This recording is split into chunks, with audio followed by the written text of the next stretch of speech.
Go Pizza presents SCP. The Steve Dangle Podcast with your hosts, Steve Dangle and Adam Wilde. I want to start the show with a question, and I think it's a question plaguing humanity. Oh my God, wait. Oh my God, wait, what? I have to start my stopwatch. Oh. You want me to start again? No, you can go ahead. Oh, okay. Should we just keep going with this? This is a great start. I wanted to start on fire. I wanted to start gangbusters, and there it is, shot to hell already. Ah! This is great. Hey, did the Sedins just save the Canucks season? Like this season? I think they just saved the season. I'm interested in why you're saying this season. So let's talk about narratives here. We've just found out that Canucks resale prices on tickets have spiked in the last few days because it's the last few games of the Sedins. Rightfully so. They had a beautiful Players Tribune article. It was really classy in typical Sedin style. Those guys are just class acts, right? Both of them. Now, if you are Canucks management, and you would never admit to this, you got to kind of be thinking, hey, this sure is a great veer off the typical course, which is we're terrible and our fans are angry. And listen, I think Canucks fans should celebrate the Sedins. I think the Sedins should be celebrated. But it is a beautifully timed piece of marketing. Do you not think? Even if it was not meant to be. You could definitely interpret it that way. I was just... the coffee has not kicked in yet. I was just realizing what a jerk I am. I'm just a jerk. And maybe Canucks fans are right. I'm a total jerk. Why? Because didn't I spend most of the last show saying, what the hell are the Sedins doing? You know, why would you come back, to the Canucks of all teams? Like, just retire or go somewhere else. It seems as though they were thinking the same thing.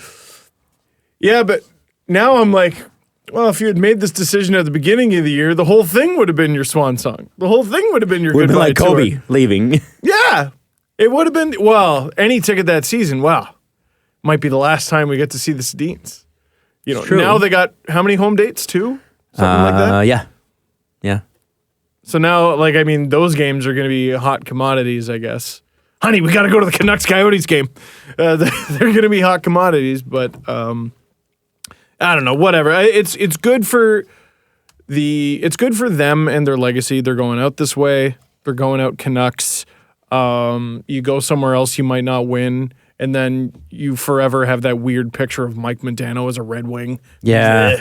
Yeah, and, it doesn't always end up like Ray Bourque and Rob Blake in Colorado, right? It happens. To my knowledge, has happened like that once. Yeah, you know. So, no, good for them. Good for them. I'm glad they're going out this way, and good for the Canucks. But my question remains: did they just save the Canucks season? Did they save the season? No, don't you? Did they save the season from being a complete and total just sham? Like, we've been through this as Leaf fans before. We know what it's like to lose and have nothing to hope for. At least Canuck fans, for a little while, can go, all right, we get to say out of the last generation, and then we'll go into the draft thinking about the new generation. And then according to Rick Dollywall in Vancouver, who's a Vancouver Canucks insider, the Canucks could have interest in Tyler Bozak. So maybe we're getting a brand new center that we don't know anything about. Yeah. Now, listen, you got to take all this with a grain of salt because, of course, teams are going to be interested in Tyler Bozak. Oh my God, they have all the cap and the cap room in the world too. Rick Dollywall from at Dollywall Sports News 1130 in Vancouver. Tyler Bozak is a player I have been told the Canucks have interest in if he is available July 1st. Great. Very man. Wait, man. The Sedins have been retiring for about 5 minutes, and we're already talking about who the Canucks are going to sign with the cap room. Look. Here, forget all that. Why would Tyler Bozak want to go back to a copy of the Maple Leafs from 5 years ago? The money. Yeah, money in Vancouver. Lots and money. Because then maybe he could center the best line in hockey. Oh, he would get to play with Besser. Oh, that's right. And potentially Elias Pettersson. Yeah. Or Jake Virtanen or something. But what's the best... How do you want to end a live show? On a high note? On a high note. So, imagine, the Canucks lose 6-1 to the Coyotes or something like that. They clinch, some terrible spot in the standings. I don't even know where they're at right now. It could potentially get booed off the ice in their final game of the season. Players stand at center ice trying to give everyone a salute and boo. Yep. But now they're guaranteeing a standing ovation to end their season. They're guaranteeing it. I think the Sedins just saved the Vancouver Canucks season. You know, your silly little theory might not be so silly. You might just be right. Jesse disagrees with us. I can tell by his body language. You can tell I don't nothing. even have to look at Jesse You can tell anymore. nothing by And I'm Jesse's like, body language. Where's the butt? Is there a butt coming? Continue the I don't think there was a butt conversation. coming. Don't insert me into your poor narrative. No. Well, let's find out Wow. why it's poor. I think they saved the Canucks season. What do you think? I think everybody's going to forget about the Sedins come the realization that the Canucks are still screwed.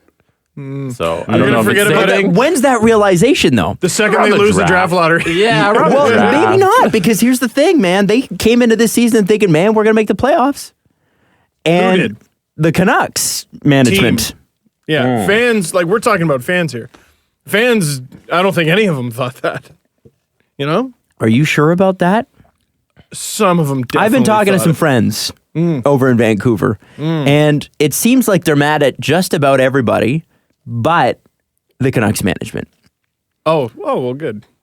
No, I think most of the Are they mad at the most team? of them are smart. I think most fans are smart. And we just get caught up in the dumb ones. All Most right. fans are smart. All right. Or maybe they're not. I mean, I'm just saying, maybe they might just be split. I don't know. Hey, I want you to do something right now, Jesse. Uh-huh. Do you have internet in here? I do. Okay. Pull Google up. Just go to google.ca. I don't need to do that because you can type. In your search Chrome bar. into I want you to there do go. something because I feel like Google is still trolling the Leafs. I want you to do one thing for me. Write in, when was the last time the Leafs made the playoffs? Tell me what it says. I am curious to see what the Google on google.ca, Jesse. I'm excited to see what it says. Under when was the last time the Maple Leafs made the playoffs? The first result is 2004. Now, The I last know. playoff game featuring the blue and white took place on May 4th, 2004 at the Air Canada Center and ended in a 3-2 overtime loss to the Philadelphia Flyers in Game 6 of the second round. And it says the article is from April 22nd, 2013.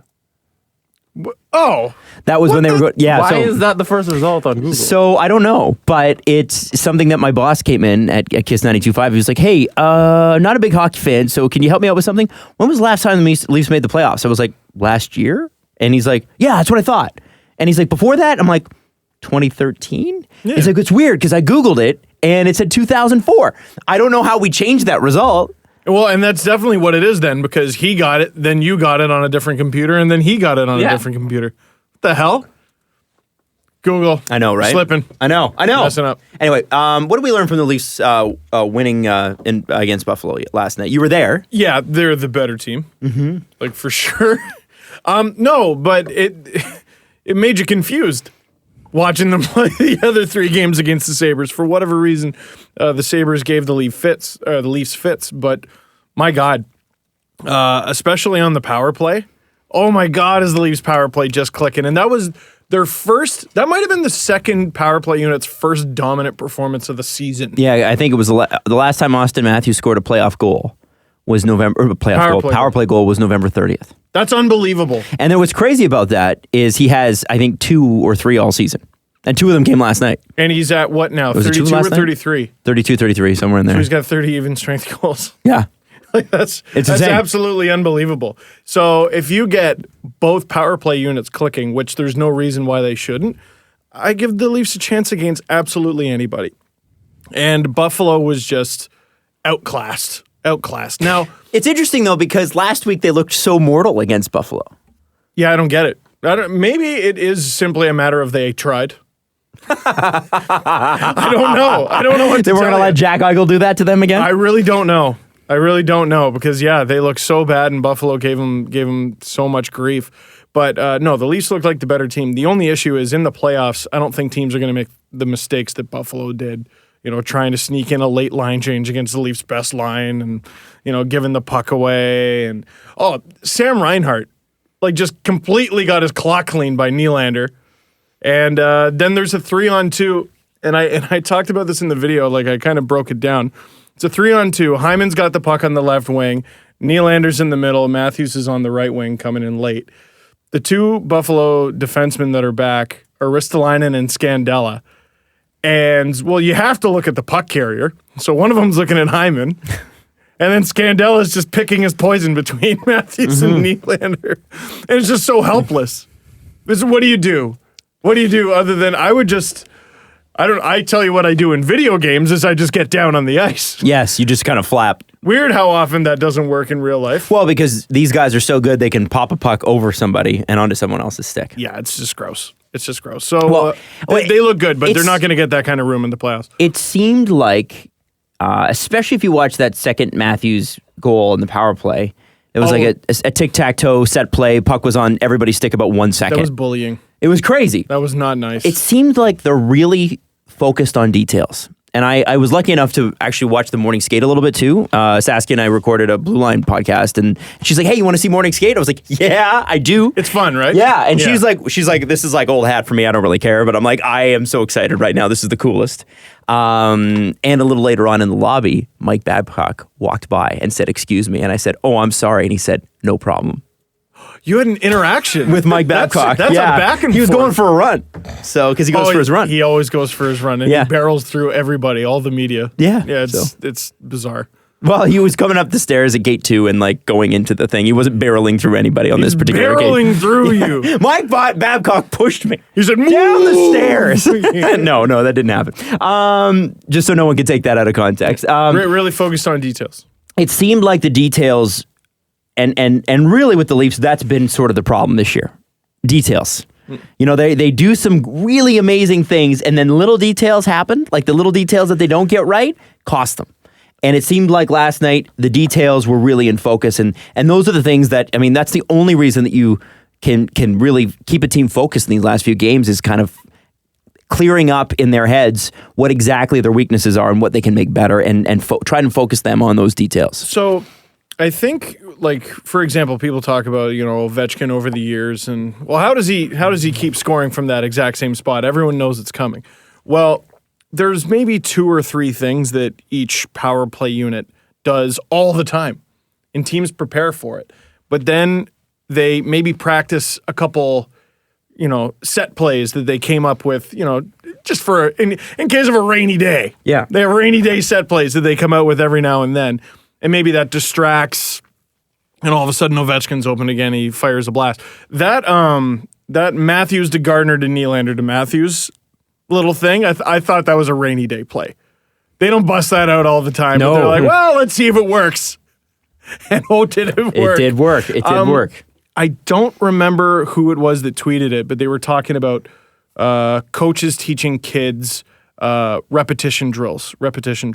And they show Matthews in front of the net at practice, receiving the pass, waiting a second, taking a shot, receiving a pass, taking a second, waiting a shot. And it wasn't always going exactly where he wanted it to, but he was working on it. And then they put that side by side with his, I can't remember, it was either the Willie goal or the first one, and the shot is identical. So it's just things that work, like JVR, details, man. Sitting in front of a net after practice, taking shots and tipping them. Mm-hmm. Riley and Gardner now both have more than 50 points on the season. Yeah. Who are the last 2 Leafs defenders to hit more than 50 points? I already know the answer. I do too. I don't even know. I know the year too. Sorry? I know the year too. I don't know what year. It was McCabe and Cabriolet.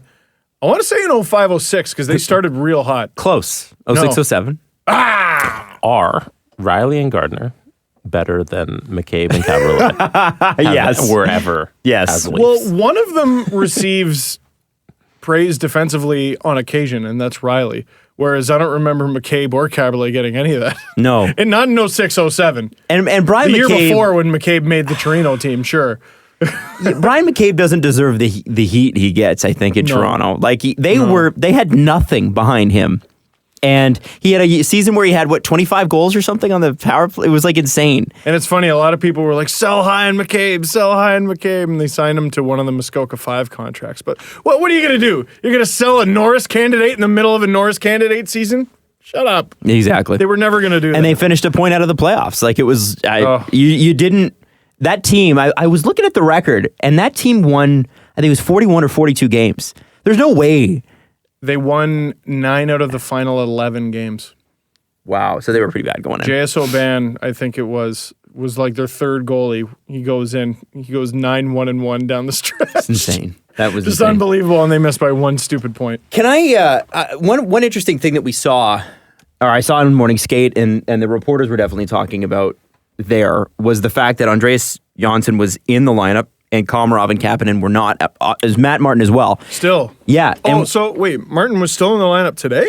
No. Yesterday when I saw Morning Skate yesterday. Sorry. Yeah, so that, and this might be an unpopular opinion with people, but to me, from what I've seen, from my eye test, the Leafs are way better with Johnsson and Kapanen in the lineup than they are with Komarov and one of the other two. Not Martin. I'm not talking about Martin, but if there's 3 players that you can choose from, Komarov, Kapanen, and Johnsson, the 2 best of the 2 youngest. Josh Levo has gone from Frevo to just Levo to one of the 2 now. Dude, he's never going to play again. No. What would have to happen? What would have to, like, who would have to be out of the lineup? Who's there? Well, we got Levo guy. JVR? I don't know. Like, man. I don't know. I really don't. But, yeah, I was surprised to see Kapanen out of the lineup because they talked about resting guys, and he didn't strike me as the kind of guy who needed a rest. Right. Komarov either. I mean, he did just get back from injury. Yeah, but, maybe you play one game, see how you are. All right, I'll take another game off, and then I'll be, fresh as a daisy for the Devils and then the Habs. But I don't know. Like, Babcock loves his toys. He loves his toys. He has his toys that he loves with a passion, and he has his toys that he is indifferent about. It's 2. I don't think there's any sliding scale with Babcock. No. Loves you, or he doesn't really care. He loves Andreas Johnsson. He loves him. And I don't know how he doesn't make the playoff lineup. I also don't know how he does. I mean, well, So that's he the scored problem. last night, and honestly, of those 3 guys, if you could only pick one of them, Of Johnsson, Kapanen, and Komarov, who are you picking? Because Wait, what's your 4th line? well, your 4th line is Johnsson, Buchanan's Kapanen. Right? or is it Johnsson, That face. Plekanec, Komarov, Yeah. or is it Komarov, Plekanec, Kapanen? See, it's really difficult because Komarov's been such a big part of the penalty kill, but I think Babcock is perfectly comfortable with Kapanen and Johnsson. with Johnsson on the penalty kill. See, I don't think he was sure with Johnsson. Now he's seen him a couple games and he's like, oh, okay. Adam, did you not suggest a while, like when we first got Plekanec, maybe moving Komarov to center? Everyone did. I If think you need everyone- to scratch Plekanec, is that not the best? That would be, you know what? That hasn't happened. Yeah. And I imagine that management wouldn't be too happy having given up that 2nd round pick. But Yeah. if we're being honest, Buchanan's on the first goal, beautiful feed. he looks more Beautiful comfortable. feed, great shift. Yes, I think he needed to just Adjust. get the monkey off his back. He got the one primary assist that he didn't even deserve. But, secondary assist he didn't even deserve, and then he finally gets a primary assist in like game 15 Yeah. with the Leafs. Well, we didn't But ask him to score points. No, but holy mackerel. It's funny. on the NHL.com box score, the assist, it puts the number of assists as well, and it said 20. And I was like, oh man, I forgot he was like a hockey player before he got here. I forgot like he wasn't completely snake bitten before he Right. became It's a Leaf. lot. It's a big change. And as long as he gets comfortable, he's going to be a valued asset. But I mean, I don't hate Komarov, Johnsson, Kapanen. I actually think that's a hilarious line. I think they would be such a pain. The option, or I guess the answer is there is no bad option, but that doesn't really help you, does it? You I just need think to pick one. the team's better with Kapanen and Johnsson in the lineup. If there was ever a team where you could argue that they should have 13 forwards and 5 defense, It'd be the Leafs. it'd be the Leafs. Yeah. They would never do it. They would never do it. No, but especially because they don't ride their big guys as much as they... Now, they haven't. Come playoff time, you might see Riley out there with Hainsey 30 minutes a game. You might. Oh, yeah. That'd be cool. The fact that you said that, like, I think it would work. I actually do too. 13 forwards for the Leafs makes Yeah. so much sense. Why not? Why not? All right, Polak. Time for you to sit. No, but he kills Boy, did penalties, he- Jesse.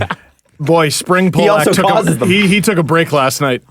Boy, did he stink. Poor guy. I don't know. The double minor was Poor kind of guy, bad luck. He's not very good. It's not really poor guy. It's a story when we're impressed with his play, which should not be the bar. Yeah. But I thought the first high stick was careless for sure. The second one I thought was a bit of bad luck, and he drew Totally. blood. So and that's 4. The thing is And that he has been playing really well. The So second one off Buffalo game. goal. What I was saying in the video, I hate when a defenseman is clueless and has no idea where they should be or where they are, or they're just completely out of position. He was there, had the puck at his mercy, and just missed it. 95% of the time, he's probably clearing that, no problem. I don't know, whatever, he had a bad night. But Babcock tried Hainsey and Zaitsev together on purpose last night. And I think it was like Riley Carrick, which, I mean, he barely even trusts Carrick to be in the lineup, certainly not in his top 6. You think during the playoffs he'd go Gardner, Polak, Riley, Dermott? I mean, it depends on. Here's the problem with doing that.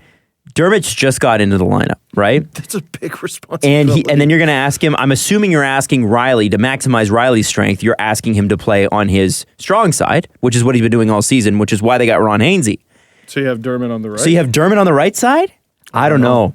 And that's going to be a problem because, with all due respect to Ron Hainsey, he hasn't been the sharpest in the last 5 games. No. He might be a little tired because he played last night alone during that Roman Polak power play until I think it was 17:35 or something into the second period before the Sabres finally did score. And Ron Hainsey was on the ice for all of it. No wonder he's gassed. understand. Of course he's tired. I don't understand how, they're intentionally resting guys. They are. But not him a Ron. seat. No, not Ron. They're just determined to let him friggin' fall apart. Mm-hmm. We're gonna hear rusty squeaks when he goes down the ice by the 3rd round. So that's going to be the question. That's how I'm talking, by the way. They're making it. That is going to be the question. And I think Mike Babcock will do this. It seems like he's been gearing up all year to have a couple of lines on forward and defense to sort of dominate, as in play a lot of minutes. I feel like the Mark Hadmar line, so Which beautifully named, has never not been good. and I just love it so much. obviously the Austin Matthews, Nylander, Hyman line are going to play great. I don't think the JVR, Bozak, Connor Brown line has been particularly effective, but on the power play they're great. Yeah. And then you can throw the fourth line out there because they're very good, and especially I'll take their fourth line, the Leafs' fourth line, over most teams' third line. Let me throw it out there. What about Connor Brown? We're talking about scratches. Is it Connor Brown's fault No, that Connor Brown hasn't performed to expectation this year? I don't think so at all. I don't either. He's been the only guy who's played on all 4 lines. No, he hasn't been put in the best position to succeed, and still has 14 goals Yeah. after 20 as a rookie. All he's done is score at any level he plays. I feel does he have a guaranteed spot in the lineup all the time? I don't know. Well, you hope so, because they did sign him to that contract. But here's the question: Connor Brown is a Leafs player for a long time to come. Mm-hmm. Connor Brown on that line, his responsibility is to make sure that puck doesn't go in, as in JVR and Bozak. And again, this is not a slag against them, but quite honestly, the entire time they've been here, the entire time they've played together, they've had more goals scored against than goals for. Their Corsi was always bad. Their possession was always bad. Whatever metric you want to use, they scored a pile of goals. But Connor Brown's there to go, okay, I'm coming back to make up for your mistakes. I'm doing a thing now. Totally. I think he's perfect in his role. He is perfect in his role, and it's almost like a Zach Hyman, but I have to babysit these guys. And does that make sense? No, it makes total sense. And who's on your fourth line? It's your players with the least amount of skill, which is where you've seen Johnsson in a very short amount of time and Kapanen completely dominate. Is Like, Kapanen would be faster than most teams, like first and second liners, like most teams' stars. Fourth liners, he's leaving in the dust. It's hilarious. He's barely even having to try. So maybe you just manage the third line and the fourth line you use to just dominate. This is just great news. It's just great news. Yes, you know? it is. And I don't think there's a wrong answer. There's an argument for every scenario, basically except for Matt Martin. He didn't even play bad last night. He was good. No, but people are like, well, do you put him in the lineup against the big bad Bruins? No, you don't. No. And they're not going to play the Bruins anyway. Nylander got blew up yesterday. Anyone say anything or do anything? Well, and did you watch Hockey Night in Canada this past Saturday? I don't remember. So Don was going on about a couple things, but one of the things... Talking about the Russians? Yeah, well, the Russians thing. Oh, I did see that. For Sault Ste. Marie? I honestly, I don't even know where I was. Which, by the way, so if you're upset that your team's getting lit up and people are celebrating, maybe stop the fucking puck. That's like I'm so sick and tired of this. We can't celebrate because it's past. What's the set amount of goals where it becomes you're not classy? Nah. Also, you're so Don's Russian. argument was that the goalie, his parents were in the crowd, and he's a teenager. Who cares? You're a goalie. Stop the puck. They're teenagers. They're all teenagers. Guys, they're all teenagers. Stop the puck. So do you need to run up the score Oh my on this God. kid whose parents are in the crowd? Okay. Are you a Russian Do you if think you run his up the parents score? have never seen him lose before? Can Don Maybe. Cherry be right for the wrong reasons? Yes. I think he was. Do tell. Let's hear. Well, his parents are in the audience, and blah, blah, blah. Okay. Who cares? Don, how about the fact that it's 6-0? Which one came first, the lacrosse goal or the between the legs? I don't even know. Doesn't matter. Okay, the lacrosse goal to make it 7-0, and then you're just Ric Flairing around the woo! Woo! It was a pretty sick goal. Shawn Michaels doing your big bicep pose, fireworks all across the place, and then you do the between the leg thing. I couldn't help but think, what a dick. Really? Just what a dick move. Fucking Now, Who cares? I don't know if it deserves anything more than that, though. Like, You don't have to point out his nationality, you mean? Wow, his false nationality. The kid was a little douchey. For anybody, you got to be a little douchey to do that to anybody. If you're a professional, if you're an amateur, if you're 8, if you're 12, if you're 100, Okay. you're a little douchey if you Sure. do a lacrosse goal and you celebrate it. But are we when you're worried up about the kid's 7-1. parents? No. No, that's not the point. The kid himself is just a little jerk. Yeah, that's the thing about, I think, being Don Cherry on Hockey Night in Canada is he can't go on TV and just be like, oh, look at this kid. He's a bit of a dick, huh? Ron goes, yeah, that was a little unnecessary. All right, well, we just killed 8 seconds of national television time, so let's go on to the next thing. What do you got next, Ron? That's why he's been on TV for like, what, 30 or 40 he's a years? master of He it. goes, what? Oh, check out this hot dog Russian from, I don't know, Peterborough or wherever he's from. Check out this. Oh, I can't believe it. He's third generation Canadian. Oh, Russian name. Stupid. Yeah. It's No, But it's, you completely disagree with everything Ron said? you know what I do? Because here's the thing. This is the only dumb sport where this is even an issue. I watch football, I watch basketball, I watch baseball, and you know what they do? Fucking celebrate, no matter what the score is. I've seen football teams get routed. Do you think that a wide receiver is going to not celebrate a touchdown? I Not wanna a chance know- in hell. Who cares? There are highlights. There are certain highlights that happened like when we were kids that were so bad, and so good that we still see them today. I want to know the score of the basketball game between Team USA and Team France, where Vince Carter dunked over that 7-foot guy. It wasn't No one close. brought it up. It wasn't Probably close. wasn't close. It probably wasn't And he close. was confident I don't know, enough. man. The fierce rivalry between France and the United annual States. whatever dream team. And that Vince Carter was But no one- confident no one enough ever in that says that. game to jump over a guy. Like, it was not, like, the point I'm trying to make is this is the only dumb sport that's dumb like this. Like, it's just so stupid. I can't believe that we're that worried about people's, we're worried about people's feelings, and then we're talking about professionals here.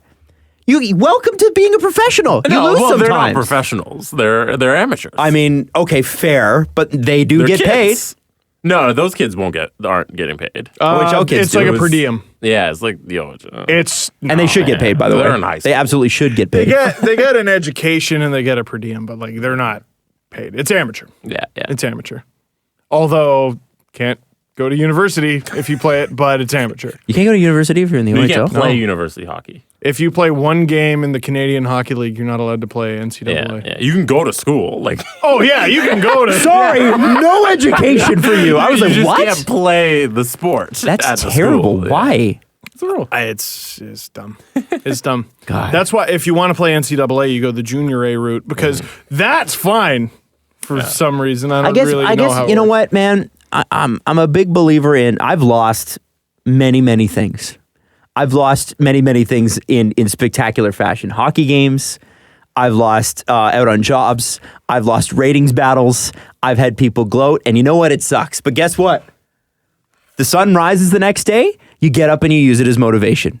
And I've embarrassed my parents too. You don't feel for those kids a little? Sure, but I don't have to call out a guy's nationality on national television about it. You know he was Russian, Like, Adam. this is my thing. Like, Stop saying that. people fucking lose, guys. could've been And it Ukrainian. happens. And guess what? He's probably over it by now. No. the goalie. Yeah, Not he's a now goalie. Well, and lost in all of this. That was a playoff game.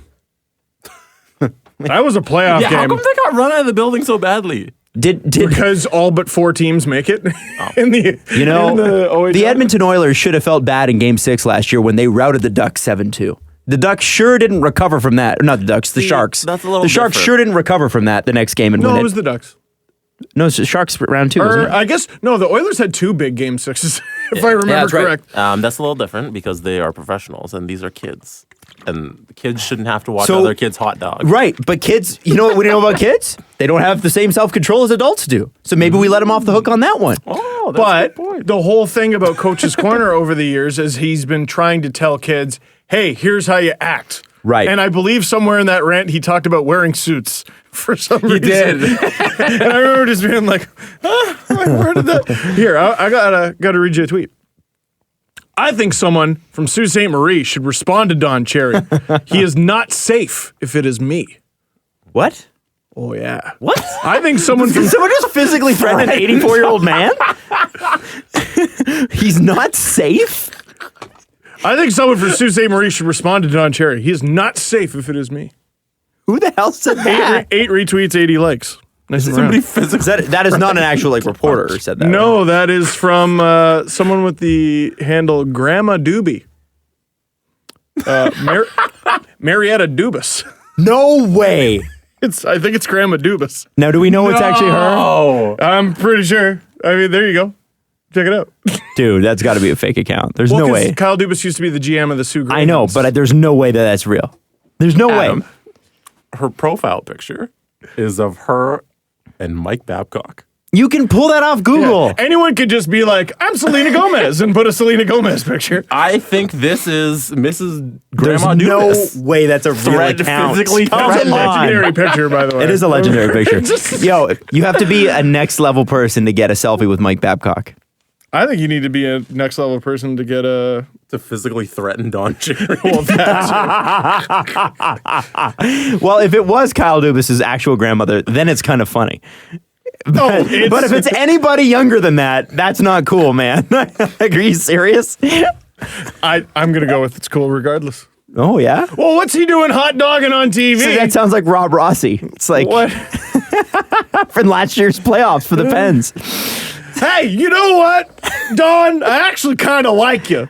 Oh God, I forgot about that. I saw that clip recently. It's great. I can't believe that happened. Bizarro world. If you're not sure what we're talking about, there's an episode last year where we play a clip from a Penguins reporter who basically, he's not really a Penguins reporter so much as he is a fan who writes articles for them.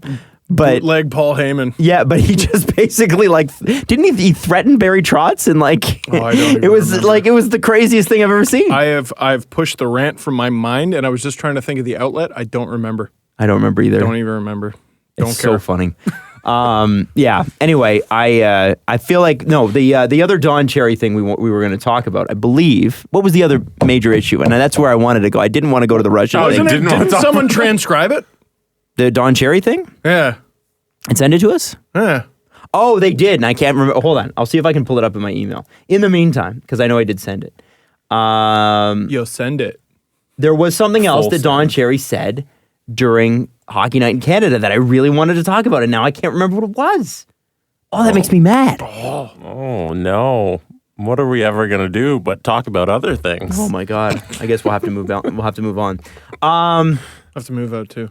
Steve, you got an issue with somebody. I do. Potentially, anyway. And it's with your twin brother, John Tavares. Oh, yes.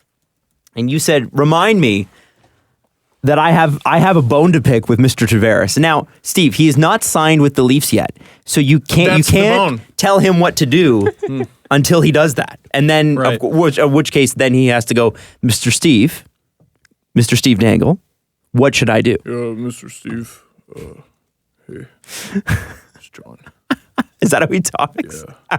That's how he used to talk anyway. Does he talk like that anymore? I think it's slightly louder. And then when he won gold with Canada, he was like, "That's 5, Canada 5!" And then he just that was the last time he ever yelled, I think. Wow. Other than for a goal. I can't wait till he Yells for yells a goal, that. but you can't hear it. He'll yell, that's 14 cups, Toronto, that's 14. Yeah, exactly. Yeah, I think you got it. I can't wait. I Can't wait. think you just saw into the future. No, but I want to say it was headlines. I don't remember where, but they said John Tavares still mulling over whether or not to go to the World Championships. And he's going now. He's going With Matt Barzal. Is that announced? Yes. I will pull it up. So, well, the season's not over, so they can't officially. I think that's the rule. Some people have already declared. Yeah, Barzal their- has, and he's very excited about being I'll Connor. find it. Keep doing your thing. Someone needs to grab that young man by the collar, ideally his agent or anyone near him who loves him, and say, "You are not playing in that tournament. You are not playing in the. Are you nuts? Are you actually out of your mind? You're going to free agency as the belle of the ball. The belle of the ball, John. You have already suffered a major season-ending injury in an international tournament, and it actually was probably a big reason for why the NHL didn't even go to the Olympics this time. You've suffered a big injury before, John. You're the reason we didn't get to go. It's your fault.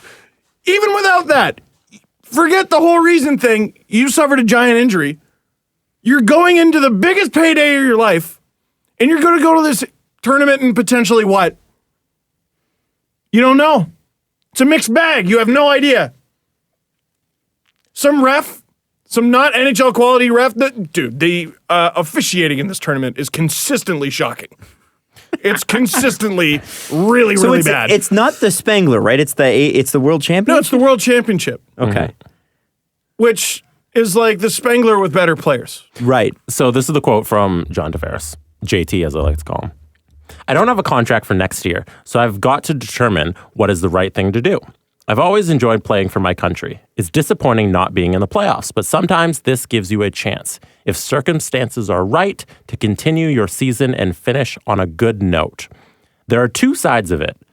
You're playing a physical sport and a lot of things can be up in the air. At the same time, as a hockey player, you want to go out there and it's a special thing to play for your country. So he didn't officially commit, but that's his response. Some guy in Slovakia is just I'm making a name for myself today and just friggin' blow him up 3 seconds after he gets rid of the puck. And he may or may not start the season on time. I hope you're wrong. You don't know. I hope I'm wrong too, because I hope he doesn't go. You're nuts.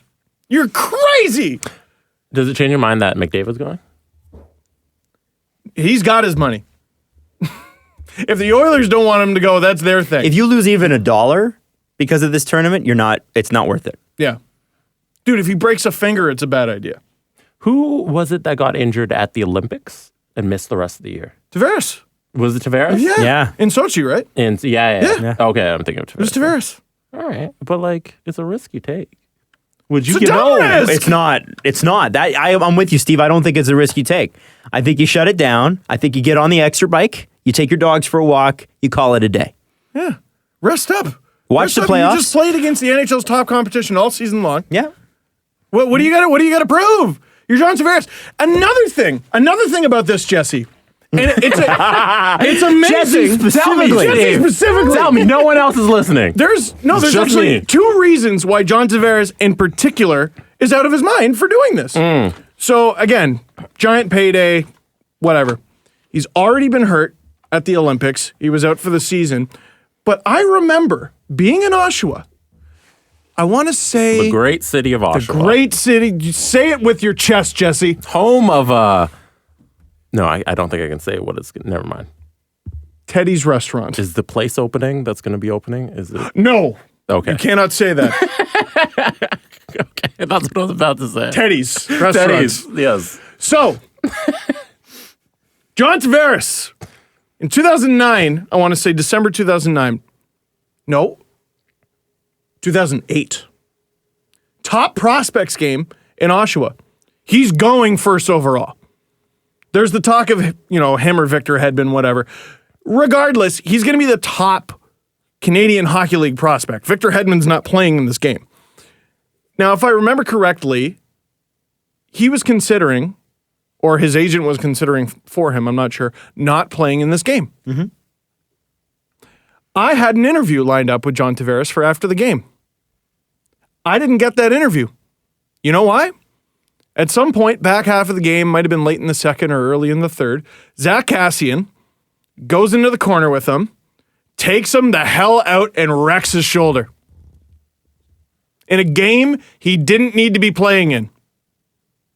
John, go on your past experiences, multiple past experiences. For the love of God, don't play in the World Championships. You're nuts. You're nuts. I hope nothing happens. I hope he doesn't get so much as a sprain. I hope he doesn't get anything that even delays his training going into June. You're going into the biggest payday of your life, John. Generational wealth. What are you thinking? I don't understand. You know what I bet? I bet you he doesn't play. I think you're right, and I hope you're right. I think somebody talks him out of it. I think his agent talks him out of it, or his parents, or somebody. you're I don't nuts. think what You're you're out of your mind, saying man. is anything that anybody could disagree with. I mean, really, at this point, he's proven it all. The only thing he hasn't proven is if he can win.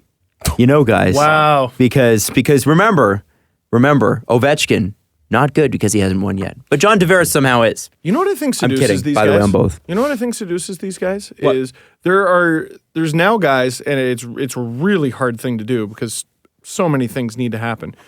But what is it? It's like the five championship club or the 5 gold club. You got to win at the World Juniors, win at the Olympics, win at the World Championships, win a Stanley Cup, and I want to say there's a 5th. I don't remember what it is. Spengler? It's extremely hard to do. Now, I don't know if he's got a Spengler, so forget all that. But guys want to have them all. Pokemon. Got to catch them all. I think they want to have them all. Does Tavares have a gold at the World Championship? I don't know what it is. Well, Dude, you're out of your mind if you play with this thing. You're so nuts. here's the flip side. No one's going to be like, you know what? Play. Sorry? He's not going to play. Not if he's smart. Here's the flip side. If you're Tavares and you do play, I'm with you, Jesse. I don't think he's going to play. If you do play, hopefully you don't get hurt. But if you do play, the reason you play, let's get into that. Why do you play? To win, Adam. You just mentioned it. To be the best. There ever was. No one ever was. Yeah. Right? No.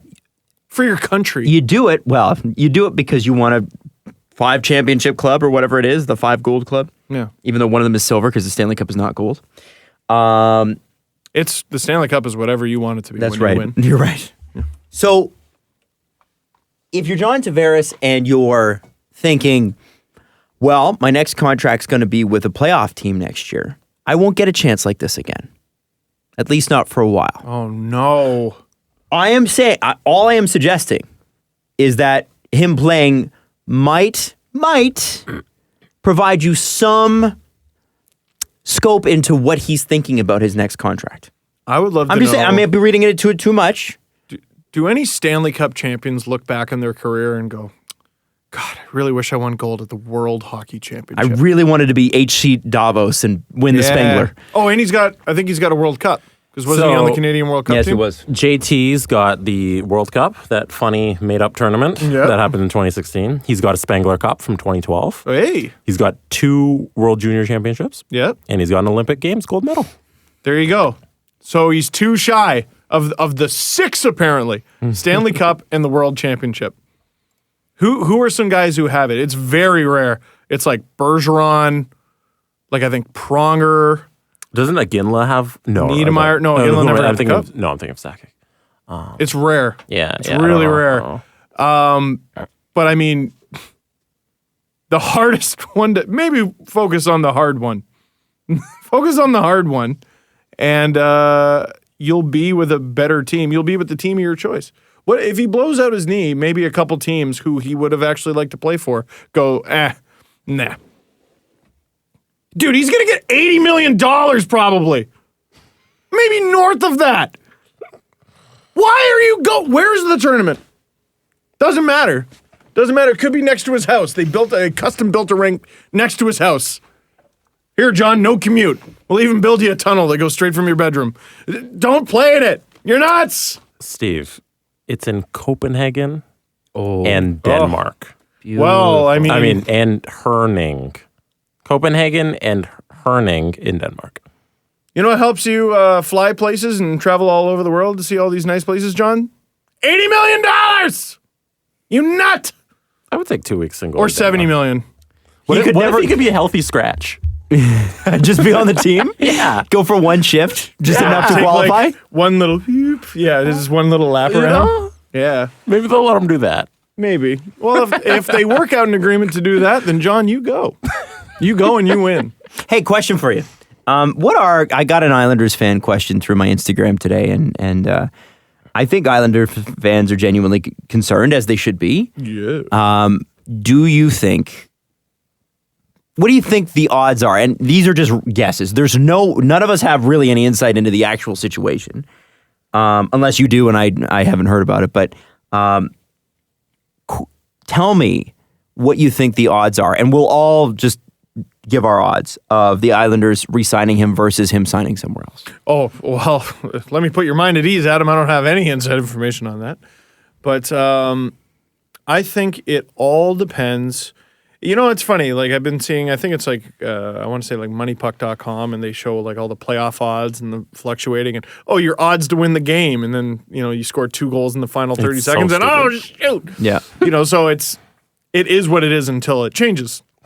But let's say the Islanders' chances of signing Tavares are at 30% right now. And you go, oh my God, he's probably going to go.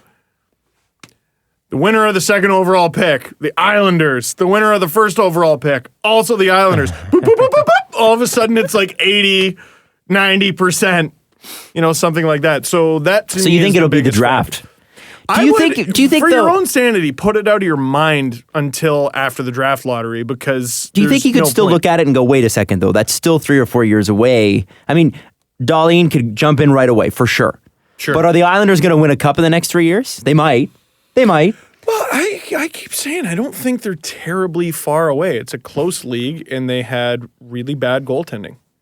And I think they kind of let it get to them as well, but I think so slightly different set of circumstances. They're in the playoffs this year. What if you could go to a team with great goaltending? A Montreal Canadiens.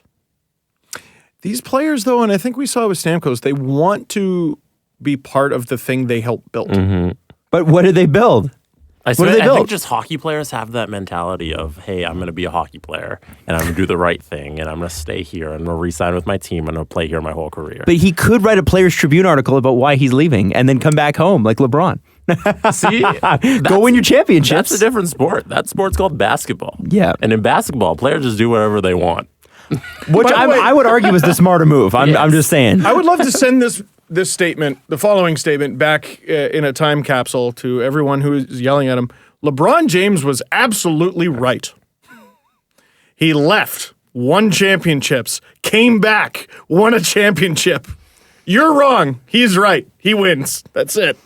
That's it. He was right to leave. He was right to come back. He was right across the board. What is it? If he doesn't make the finals this year, which would be pretty hard to imagine, it would be the first time in 7 years? Yeah, he's done 7 straight finals. So what was the last year?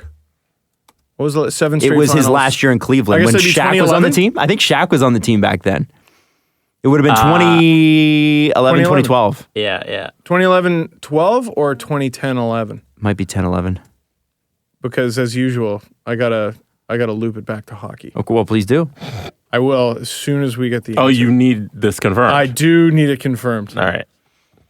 So, in Cleveland in 2010-11, he did not make the finals. 2010-2011. Yeah, and I believe 2010, Shaq was on 2011. that team because I went to Cleveland that year for a baseball game, and Shaq was still hanging up on the wall. So the last time LeBron James was not in the not the playoffs, the NBA final. I got it. No, is it this? No, it's 09-10. 09-10, actually. Wow. So the last time LeBron James was not in an NBA final was the first of the 3 Blackhawks Cups. Wow. They I won was still a year 09-10. away from heading to Calgary. Damn, dude. The Bruins hadn't even won the cup. I hadn't graduated high school. Wow. It was the year We were like I 22. graduated Ryerson. The year I graduated Ryerson. Crazy. Or was it? Yes, it was. Yeah. That's unbelievable. It's unbelievable. Anyway, he was absolutely right. So, JT, be more like LeBron. Come to Toronto, win a cup. No, but if you don't do that, I'll settle for you not risking life and limb for this tournament. Dude, you're the belle of the ball. You're the belle of the ball. Don't ruin your dress. That's all. That's all. All right. I mean, I don't think that's an unfair assessment. You think it's an unfair assessment? Yeah. Well, No, damn. I'm kidding. So here's Jesse's caught up in all the LeBron stats now. They're crazy. They're a little ridiculous. I'm looking at a very long list. Oh my God, that's not fair. It's just stupid. Go ahead, Adam. It's a shame he's going to lose. Do you want to go through it? No. Go Okay, ahead. all go right. ahead, yeah. So I don't. You saw this Erik Karlsson thing, right? At the end of the game. By the way, Erik Karlsson, the Sens finished the season on the road. Erik Karlsson will not be a part of any of those games, and rightfully so, given what's happened in his personal life. We all know. And So he's staying. He staying didn't in even Ottawa, travel, staying right? with his wife, and No, good, man, I good, would good, too, good. because there are things that are way bigger than this sport. I'm man. a bit surprised he returned at all, to be honest. Actually, me too. Yeah. Me too. So, the end of the game, he sneaks off and picks up the puck and puts it in his equipment, and then goes back to congratulate his teammates, whatever. They asked him about that after the game, and I don't think that anybody saw, or I don't think that he really said much more than, "Oh, I just picked up the puck and I really haven't thought about it. Might be my last home game ever." That's what he said. He said, "Oh, I just saw it and I picked it up, and I don't do that often," or something like that. And then it was like, and I've never really thought about the fact that it's it could be my last home game ever. Not till right now, till you brought it up. And I'm thinking, okay, Erik, we can play along to a point. But we're not that dumb. Is it weird that the first thing I thought was, is that a thing? Grabbing the puck from your last game with the team? No. I didn't know that was the thing. Well, it might be. Hockey players collect a lot of stuff. A surprising amount of stuff. A lot from guys around the league. They were talking about that on the 31 Thoughts podcast, I think it was. Friedman and Merrick. I don't know. Maybe that's one of them. That is very... It is ominous, right? Well, and it's also bait. Like, why would he... What was he expecting after the game? Did he expect that we didn't see? There's cameras. There's 40 cameras in there. Go get a teammate. Go get one of the rookies to fish the puck. So it's less obvious. I wonder if his teammates were even going to know that, though. That's the thing. So maybe you don't want your team to know because you're the captain. Maybe they didn't know he was traveling, or... No, maybe Sorry, they just didn't know he wasn't traveling. No, maybe they just didn't know that he would go pick up What he was the thinking. puck. Maybe Yeah. he wanted to keep that private. It probably wasn't a good morning to wake up as a Sens fan and see that footage and go, he's probably gone, man. How are you supposed to watch that footage left with anything other than, well, he's probably gone? And I think he even pulled one of those, like, well, you guys with the media sort of quotes. The media. Oh, the media. Yeah. And they're picking up And then they on- all said, "Who, us?" Yeah. What? No, well, and No. the media and they're picking up on rare hockey rituals performed at a very specific time. That's sort of How their dare job they? anyway, right? Sorry? That's sort of their job. Oh, a little bit. Are you telling me the media's job is to cover the thing they're covering? Right. And maybe even ask questions. It's the weirdest thing. It's ridiculous. Crazy. Just asking questions. Yeah, he's gone. This is a total weird aside, but yes. You're like 100% sure? He's gone? Sorry. So Sorry, I had to Adam, but correct it's myself all there. good. I had to correct myself there because I had to remind myself that this is a totally different conversation from John Tavares. Because in order for Carlson to Yeah. be gone, he's got to get traded. That's what I'm saying. Like, I don't think he's just gone because they can just wait him out. Right. I will say that it sure seems like he thinks it's his last game. And that's interesting. Which, I mean, what's he going to do? Throw the puck away now? Well, yeah, if he stays, does he throw the puck away? So Ian Mendez, Or does he send like a snarky Instagram post like, puck's still here? Ian Mendez, who So am who covers for TSN in Ottawa, covers the team. Has an afternoon show there, I believe, as well. He said, if you're into numerology, you'll certainly appreciate the connections between the Ottawa Senators and the number 65. The Senators are currently sitting with 65 points in the Atlantic Division. Their goal differential just happens to be negative 65. When the players looked up at the scoreboard at the end of Monday night's final home game at the Canadian Tire Centre against the Winnipeg Jets, it only stood to reason that they would see a 6-5 final. And perhaps the strangest coincidence of all, Monday's game marked exactly 65 weeks to the day until Erik Karlsson hits free agency July 1st, 2019. He writes it so, like, writery. Like, he has to strike a pose with with his words here that I'm like, oh, Ian. Like he's I roll my He's trying to be eyes. poetic. Yeah. He's got a flashlight under his chin. And it's the 65th time. Are you afraid of the dark, Senators fans? He's telling this, everyone around him is like making s'mores. Like, and you stuff don't like have that. to wax poetic on the number 65, but it's very funny. Jesse, Jesse. you got to remember, he's covering the Sens, man. Like, he's got to make the Senators Interesting. And this is the hardest time of the year for people who are going to the playoffs. Like, Myrtle was complaining about these are meaningless games, and I think that was one of his headlines. This is another meaningless game. And imagine having meaningless games for the last 3 months. Myrtle has never had one moment of subtext in his entire life. I don't think. He's pretty out with it. Yeah. I like that about no him. one could though. ever be like, I don't think he could ever be like, well, here's a couple little nuances from this meaningless game. Just, didn't care, didn't matter. Stupid. I don't know if you saw his. He was talking about the playoffs, the Leafs playoffs thing, and he literally said, "Fire this format into the sun." Oh, it's so bad. It's so bad, but it was just very funny to see him. Like, he was just so outwardly angry about it in his mailbag thing, the Mert bag. Very funny. The what? He calls it the Mert bag. Is that a thing on the Yeah. other line? Sorry, I'm not hashtag subscribed. But I am hashtag subscribe. It's called the Mert bag. Yeah, we can ask him about that when we have him on again. sorry, that name is sorted.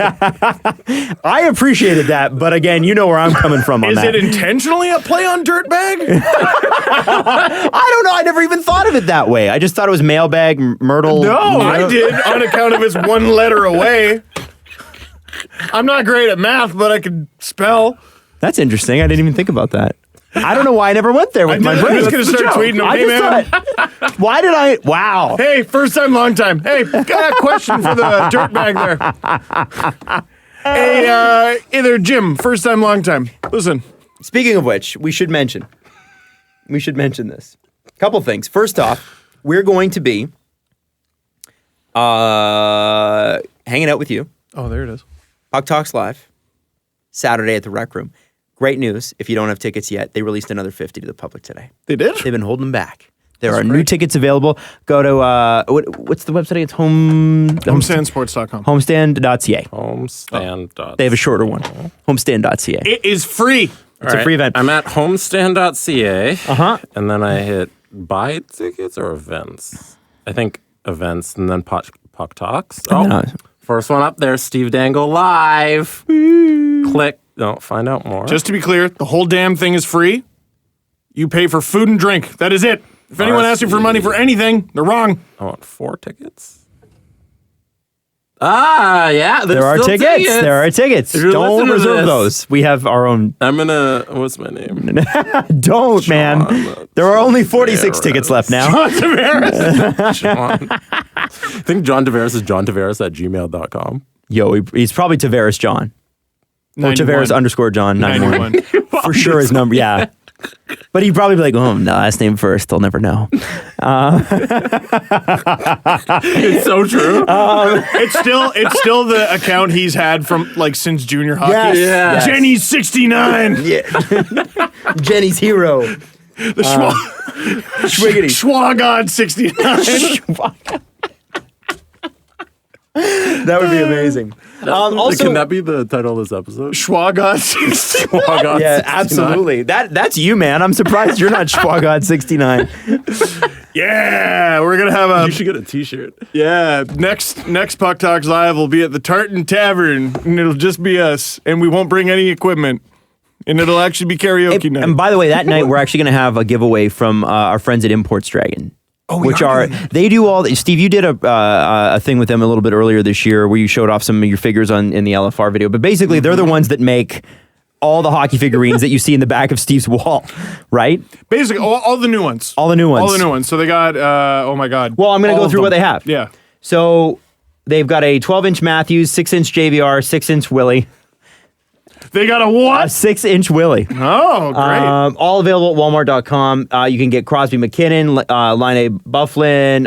There's Wayne Gretzky on the Oilers and the Rangers. There's a whole bunch of great stuff. So if you go to Walmart, you can buy those there. And we will give them away to you on Saturday night. So if you're in attendance, you will get some of that. And we're working on some other stuff with them, which is really cool. So I'm excited. On the note of 6-inch Willie. Oh, there's also Lundqvist, Price, Roy, and Belfour in Chicago. Who will all be making an appearance? Yes, they will all not be there. They'll be making an appearance at their homes or somewhere. In their around living where rooms. they Not live. at the rec room. No. Yeah, no. But they'll make an appearance somewhere. Oh, They're all still they'll among be. the living. On the note of Jesus, on the note of 6-inch Willie, Mike Augello, also known as Mike in Buffalo, I saw him the other day. Gave him a big great. hug. It's good to see him. He saw you as well. It's crazy how that worked. We made an appearance in front of each other. There you go. He made a joke at a Puck Talks about, he's like, yeah, I call him 90-second Willie. Needless to say, the entire place erupted in laughter, including myself. But, so I love the Leafs YouTube channel. They do a really good job getting all the interviews up. Yep. Really quickly, too. I watch Babcock on there all the time. They've started interviewing Nylander more and more often, and it is creepy how often he is within literally 3 seconds of 90 seconds. You get 4 or 5 questions in on Willie. If you get a 15-second answer, it's a long one, and he is out of there like a ghost. He's establishing a precedent early in his career. I give crappy answers. Don't talk to me. I don't want to talk to you. I'm afraid. I don't like it. Good for him. I tried to talk to him at this preseason thing in Niagara. I just said there were a few Leafs there. It was Hyman, Nylander, and I think a couple others. And I just go, hey guys, all I need is one of you. It doesn't matter which one. Nylander literally hid behind Hyman. Literally went behind him. Did they let you into the dressing room with the Marlies, though? No, we were on the Maid of the Mist. Oh. Or whatever it's called now. That's right. Okay. I forget. That's funny. Okay. So, I want to bring this up because I think it's important. So we're agreed, by the way, that Erik Karlsson thinks he's leaving Ottawa. Whether he does or not, Erik Karlsson thinks he probably Or will. at very least, he thinks there's a damn good chance he's gone. So going back to the Hart conversation that everybody loves so much, it looks like the Avalanche will miss the playoffs. No, it doesn't. They're currently in a playoff spot. What? Well, I mean, they're kind of falling fast. St. Louis is a point behind. They have lost 4 of their last 5. Oh, and they're without Varlamov. Yes. What? That is a bold thing to say with 3 games left for St. Louis, 2 for Colorado, and Colorado's there. I think that is St. bold. St. Louis has a game in hand. St. Louis has a game in hand. Adam is right that St. Louis controls their own destiny, but that is ballsy, my friend. It's ballsy when they've lost 4 of their last 5? You said it's and their number one goalie went down? I don't have the exact quote, but I'm pretty sure you said it's quite clear that Colorado will miss the playoffs. I think Colorado's going to miss the playoffs. Even though I predicted earlier in the season that did I say St. Louis and Dallas? I did say St. Louis. I think it's about as clear as yogurt, Adam. Well, there's a chance for both teams. St. Louis is playing Chicago next. They will win that game because Taze is still out, and Chicago's bad. Colorado is playing San Jose next. San Jose is a good team. San Jose will probably win that game. Your analysis is so good. Listen, when they miss out on the playoffs, you guys are going to... No, but that's not the point. I think it's clear to me then. Is San Jose the least talked about playoff favorite? Yeah, man. Well, aren't they always, though? Because everybody just expects them to lose in the second round for some reason. It's just amazing to me. They lost Patty Marleau, but they're still 44, 25, and 10. 98 points with 3 games remaining. And they got that E. Kane. Yeah. And yeah, that's right. Big addition who has worked out for them really well. Yeah. They've lost their last 2, but 7-2-1 in their last 10. That's a good team, man. So I want to get back to Colorado for a second. Yes. Because there was an actual point. If Colorado misses and Edmonton misses, the shoe-in for the Hart has to be Taylor Hall. Maybe Anze Kopitar as well. When Taylor Hall's team's got to make it too. Well, it looks like they will. There's like a 5-point difference. It's very likely they will. Don't rule out Claude Giroux. Claude Giroux's a sleeper. This is the first year I can think of where you could leave the eventual Hart winner off your ballot entirely and not look like a total idiot. Like if you leave, I think most people should at least have Connor McDavid on their ballot. But I've heard Tyler Seguin's name mentioned in there. And I would understand if you voted for him. Maybe not number 1, but I could understand if he'd be in your top 5. If you left him out, I wouldn't even blink. Kopitar, I'll judge you a little bit. I think he deserves to be on there. But if you leave him out there, if you come up with 5 names ahead of Kopitar, I don't know how you would. I don't know how you would either. But 2 names, the 3 names, I have a really hard time taking off the ballot. Maybe 4. Kopitar, Hall, McDavid. What did I say? Kopitar, Hall, McDavid, McKinnon. And I don't give a damn what order you put them in. I really don't. And then your 5th guy, I don't know. There's all kinds of guys. How do you not give love to Malkin? Kucherov doesn't even get a mention. Malkin might finish 2nd in points after McDavid. And with 42 goals. Malkin apparently is only allowed to win awards when Crosby is out. Because everybody's like, well, he's got Crosby on the team, but he's always amazing. Russian Machine Never Breaks made a great point for Alex Ovechkin. And I mean, dude, the Caps won the President's Trophy. They were supposed to be a fringe playoff team, according to a lot of people. Mm-hmm. They lost a lot of people. You know who they didn't lose? Alex Ovechkin. And their goaltending hasn't even been that good. But does he play defense? Win the Metro. They've been winning the Metro. But does he play defense? No. So here's my question is this. all the teams that we're talking about for a Hart, who did you name? Philadelphia? Yep. Colorado? Playoff team. Edmonton? Maybe, clearly not New Jersey? New Jersey? Yeah. And did we say Los Angeles already? Los Angeles. All of those teams are potentially wild card and out of the playoffs. You can't tell me that none of the top teams in the league have an MVP.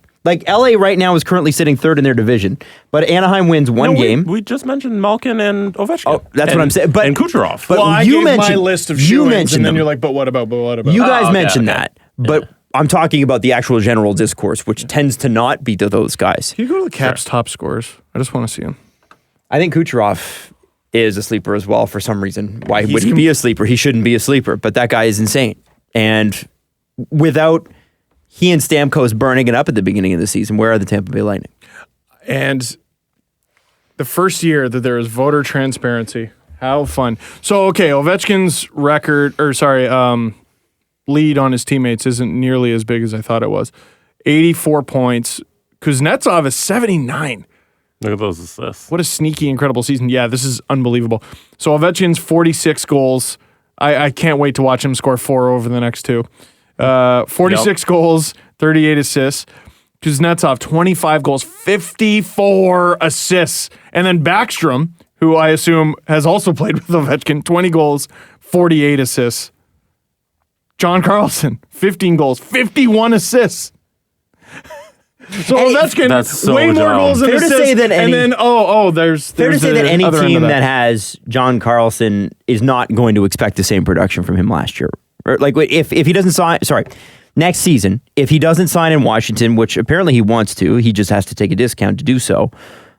It's fair to assume that nobody's expecting him to hit that again. 51 assists that's part and parcel of playing with Ovechkin, is it not? Oh, for sure. But So any team that signs him can't be like, well, he had 51 assists and we expect him to repeat that. No. There's no way. I mean, that's what people said about Travis Dermott. He's setting up Connor McDavid. And then he has a season without him and he's just A-okay. Mm-hmm. Travis McDermott, you might Travis say. McDermott. But Adam, no. How dare you? But I mean, God, that's got to be such a cushy job. Just wait at the point, feed it to Ovechkin, blam, thank you. But also you have to. And he signs with the Jets. You also have to be great to be on that first power play with Ovechkin. I'm not trying to take away from John Carlson. No. I hope he's a Leaf, honestly. But it's one of those things that you kind of got to look at and go, okay, well, what's the expected production when you don't have the best sniper in 30 years on your wing? I think the Maybe stat... all time. Maybe all time. Yeah. I think the stat that we might have mentioned on the podcast, correct me if I'm wrong, Jakub Vrana on the Caps has the most goals of any Capitals rookie since Ovechkin. Ovechkin had 51. And I think it was 51. Is that a stat? Vrana is at 13 right now. I'm pretty sure. You'd have to look it up. Sorry, also, Well, you definitely didn't mention that here because that's ridiculous. Ovechkin had 51 goals as a rookie. For the Caps? Yes. Is Vrana a Capital? Yes. I'm looking I at him right now. So I thought you meant the NHL. I was like, No. just for He the has the Capitals. most goals for a Capitals rookie since Ovechkin, and he's got 13. Also, Ovechkin has more goals and assists. I'm going down the Capitals scoring chart. The next player who has more goals and assists is Brett Connolly with 15. 15 goals, 11 assists. wow. Ovechkin's a monster. He's a monster. So, but again, it's funny. There's two main arguments to me when it comes to the Hart. And it just depends on your outlook, I guess. It's playoffs versus no playoffs. Mm-hmm. And individual dominance versus Batman and Robin. I love that the first thing that comes up is playoffs versus no playoffs. It has no bearing on the playoffs versus no playoffs has no bearing on a person's actual commitment or value to their team. Okay, It has nothing to do with it, and yet here we are talking about it like it's the first cutoff point. Team's I don't think it's the first cutoff point, like Adam says, but I think your team's performance should have some factor. Like even if it's the tiniest, you got to factor it in somehow. I can agree with that. A player's value, like Connor McDavid, no matter how good he's been, didn't have an impact on how good his team is. Actually, I would argue that he did. So you think they'd be like a 40 No, but point what team? they are now, he's on the ice for 30% of their goals. To say that Connor McDavid did not have an impact on his team's success, whatever the success is immaterial. The fact of the matter is, Connor McDavid is the reason the Oilers are even as good as they are, as bad as they are. So, like, it's just... That was poorly worded, but you know what I mean. Yes, that's how as bad. So there's the individual efforts. Oh my God, I'm that guy. There's the individual efforts, right? So there's McCarver. Kopitar, who is clearly ahead of everybody on his team. There's McDavid, who is clearly ahead of everybody on his team. Then you get a guy... Then you get, like, all the Batman and Robins, right? Malkin. McKinnon has had Rantanen. Malkin has had the Penguins. Ovechkin has Move had the puck. Kuznetsov. Yeah, move the fucking puck. Ovechkin has had, Kucherov had Stamkos, and likewise Stamkos had Kucherov. Like, to me, the guys who just will their team, in spite of themselves, are the more impressive ones. Kopitar is just, it's unbelievable. All right. Season ends today. I give you a ballot for the Hart Trophy. Who are you putting on it? This is really Spots interesting. 1, 2, 3. I pulled up the NHL, their Instagram this afternoon, threw up their The Hart Trophy, Chelstragram? their Hart Trophy candidates. So I feel like this is a good list of the guys who are That is currently a in the pretty top good one. That's a good list, They did yeah. a very good job. Yeah. So Kucherov, you get your Hall, top 3 votes. Who are you putting in there? Kucherov, Hall, Giroux, Kopitar, McKinnon, McDavid, Malkin, Ovechkin. And I can only pick 5, hey? And I got to 3. put them in order? 3. I got to do 3? Do your top 3. Yeah, but if Yeah. I get to vote, I get to do 5. Steve. Okay, Top fine. 3, Come on, Steve. let's do this. We don't have time for this. Yeah, but I want a big 5. There's only 6 guys listed there. Way to make a commitment, man. I want a Ferrari. How many consecutive episodes can I make that reference? 18. Let's play a game. Yes. Boy, that is really, really, really difficult. Kopitar. See, that's not picking 3 guys. Yeah, it's starting. Is that your third pick? Or That's how I got to do it? Or are you just going to start saying guys So I gotta and do giving this- reasons? Fine. Okay, I'll do Number 3. number 3. Oh, boy. Alex Ovechkin. I don't know. Number 2. How do you not say Alex Ovechkin, right? Like, he's so good. Number 2, Nathan McKinnon. Number 1, Anze Kopitar. Ask me tomorrow morning. I'll give you 3 completely different names. Adam Wild. Taylor Hall, Yep. Connor McDavid, Nathan McKinnon. I have no problem Jesse? with that. Oh, no, I don't have a Oh, vote. man. I'm waiting for the LA fans to just come out of the woodwork. Anze Kopitar! They are pushing hard for him, and you know what? Rightfully so. Jonathan Quick. What's next? When I woke up this morning, I saw something very interesting. Paul Byron was trending in Toronto, and it's because Paul Byron won the media's Unsung Hero Award in the Montreal media. And I'm assuming he was trending because people didn't like that.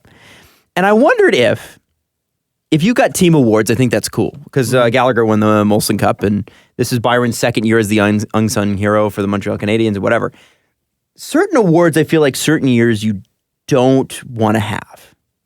Like to me, it's like you should only give these awards out if the team makes the playoffs, because it makes it so much worse when they're bad and these awards still have to go out. It takes the gusto out of the word hero. Yeah. Unsung player. Yeah. That's fine. I don't think any of the players on the Canadiens are currently sung about. Yeah. You know what I mean? His name is Paul Byron, the bravest pioneer. You know what I mean? Like, I feel like sometimes it's like, maybe we don't give that out this year because we didn't make the playoffs. Because there's nothing to cheer. You got to just, Ian Mendez and the Ridiculous Senators spooky ghost story, and Paul Byron and his unsung hero thing. Dude, when your team stinks and you're just at the end of the road with the season, you got to write something. What are you going to write about how they stink some more? Come on, have some fun. Have a little bit of fun.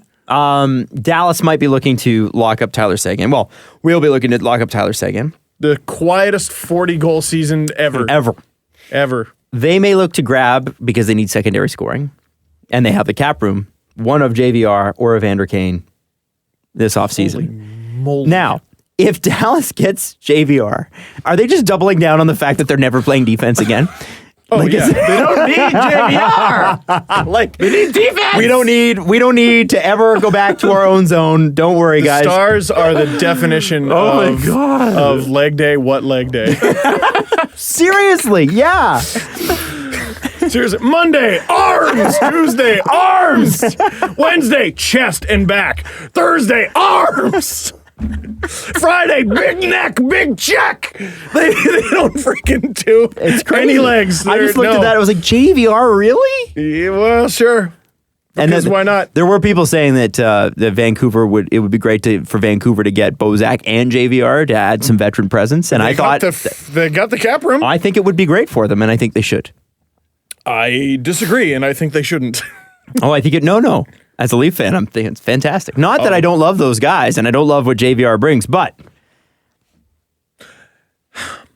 So after screaming at John Tavares about potentially pissing away generational wealth, would it be prudent of JVR to be self-aware and be like, I have the potential to sign just a boat anchor of a deal.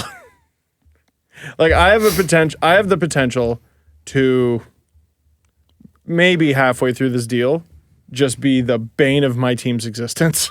Yeah. It's true, man. Well, it's like takes he might end up in one that injury- Roberto Luongo situation where it's like, I want to rip up my contract. One When in injury retrospect as you slow down. Yeah. Yeah, and Luongo's a good player. But do you And think he wants to rip up his contract. Would you care? Yeah. I wouldn't care. It sounds like Luongo does. Steve, do you want $15 million or $80 million? I was about to say Luongo wanted to rip up his contract, but then I imagined a silly scenario where it's like, all right, Roberto, we're giving you a one-off chance to give it back. No. And you know what? He got traded to Florida and he had a great year this year. And he's had a great couple of years there. But he could go to a team that is, for example, not the Vancouver Canucks for less money Nope. and have some success. I would like more millions of dollars. I'm going millions of dollars, Yeah. man. Listen, I want to win too, but hopefully Vancouver's prospects come up. They're drafting and developing. Jim Benning is known for that.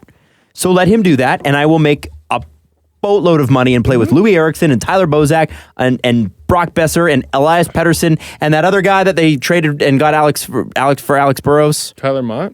No, for Alex Switch guy. Burrows? I forgot. He's having a good year. Yep. You know what's better than a Stanley Cup? Millions of dollars. Yeah. Yeah, I don't know about that. I think one is a sport that What? was made up by people, and the other is millions of dollars. You know, Jeff Finger's rich. Yeah. Yeah, I think Bet he he's- wants a cup.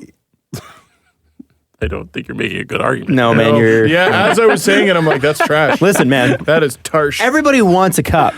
And I'm not saying that of course these players are driven to win. But at a certain point, you have to take the rest of your life into consideration, Yeah. right? It's also- You're 28 years old. You've scored the most goals you've ever scored in your life, and you're going into free agency. I also wonder, like, you see players make concessions to, okay, I'll take a little bit less money to go win a cup. I wonder what the impact of this season with the Leafs is. Because, like, let's say the thing happens. Let's say the thing happens. The Leafs win the Stanley Cup. Yeah. All right, well, I already never have to pay for a drink for the rest of my life, so I'm going to go to Vancouver and make all the dirty money. Yeah. I'm going to pull a Trevor Daly and stop caring what team I signed with. I'm going to jump I still don't get that. I'm going to jump with in the Penguins. and Lake I'm gonna go to the Aquilini. yeah. Lake Aquilini. Yeah. AKA the Pacific Ocean. And just backstroke through gold doubloons. And if I were JVR, that would make my decision a lot easier. If the Leafs did win the cup this spring, then you're like, okay, I've done it. Yep. Now I'm going to go make my money, and I'm going to sail off into the sunset and score 30-goal years until I can't anymore. And then I'll get down to 20, and then I'll retire, and I'll have generational wealth. Hallelujah. No, you go on IR. Ah. So then you get to retire early. And you get traded to Arizona, but you never report. Yeah. See, JVR has his style, even if as he like degrades, he's got like scraggly old guy potential. He's got, I like Johan Franzen potential. You know what I mean? He's not as good as he used to be, but scraggly old guy. I like him. Bangs in a couple goals. Way to go, JVR. It's gonna be interesting seeing where he goes. He'll be a long way from home. Long way from home. He grew up in New Jersey. He could go to New Jersey. Yeah, why not? He certainly could. Wouldn't you go to play with Hart nominee Taylor Hall? Why not? Old Playoff teammate team? Brian Boyle. Yes, old teammate Brian Boyle. Old teammate long. Think of all the battles they had together. Almost teammate Sammy Vatanen. Game one. Game two. The other four. All the zero ice time they played together. It was a lot. It was great. Good times. Good times. Great times. A lot of wars. A lot of war stories shared between comrades. Hey, I don't know. New Jersey Devils makes a lot of sense to me, actually. Connor Hellebuck is 1 win away from tying the single season record in wins by an American goalie. Who holds the record? What? Connor Hellebuck has 42 wins this year. Connor Seriously? Hellebuck. He's 1 win away from tying the single season record. But remember Mason was going to be their starting Jesse, goaltender? can you look up how many wins the other Jets goalies have? Mason is not healthy yet, by the way. And he is definitely not their starting goaltender Does next year. Mason have a win? He must. Yeah, of How course many he wins does. do the Jets have? Hellebuck's Jets got have- 42. 49. Holy. Oh, my dear God. Okay, so Mason has 4 wins, a record of 4-6-1, And Eric Comrie has a record of 1-2. That's amazing. Jets have used 3 goalies this season. The only one with a winning record is Connor Hellebuyck. And it doesn't matter because he's got a record of 42, 11, and 9. He might be good. He's got almost as many overtime losses as Steve Mason has games played. Jesse, can you bring up Winnipeg Cap Friendly? He's got fewer regular losses than Steve Mason has games played. He has 11. Mason's played in 12 games. We were talking about on Twitter a couple weeks ago on my Twitter account. We were talking. Me and my people, the Wild Nation. We were talking about. Please don't ever do that. We were talking about. Don't talk about your Twitter account like it's another person. That's scary. I remember. No, I said we, and then I realized it wasn't on the show. I was talking about with some people. We're also sleepy. Who's got the best value for their money deal in the league? And somebody tweeted it at me. Is it McKinnon or Kadri? And so I retweeted it and was like, who is it? Because McKinnon only makes like $6 million. Kadri's like $4.5 million. Yeah.